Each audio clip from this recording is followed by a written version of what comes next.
Passive is probably easier for native speakers of French, Spanish, Italian, German, and some other languages, and so my first video may seem too easy or obvious for them. However, for speakers of other languages, passive in English may be totally different from their systems. For example, Turkish. But once you learn my system, you'll find this very easy. So when do we use passive? We use it to take the focus off the subject and put it on the object of a sentence.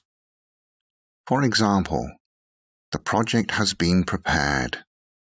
The result of the finished project is more important than the person who did it. We also use passive when the subject is unknown. The window was broken yesterday. We don't know who did it. Or we use passive to hide the subject.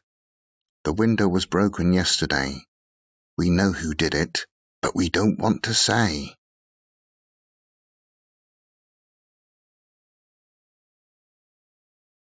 Here are the basic steps that you can apply to make all forms of passive.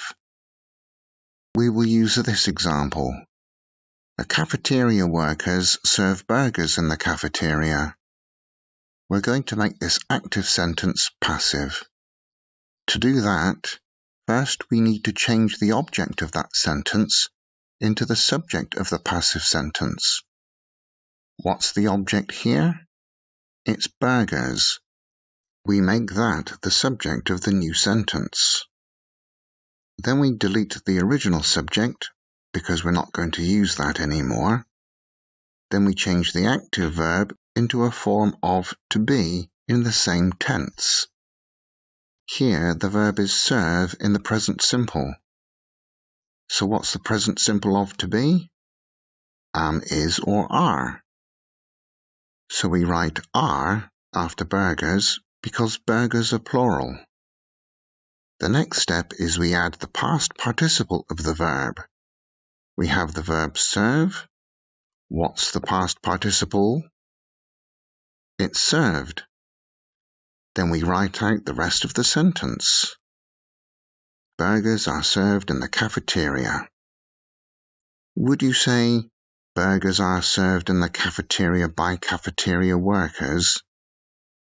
No, there's no need to. We know who does it. It's obvious. So why would you use passive at all if you're going to mention the cafeteria workers? That makes no sense. So as you can see, we don't always write by the original subject.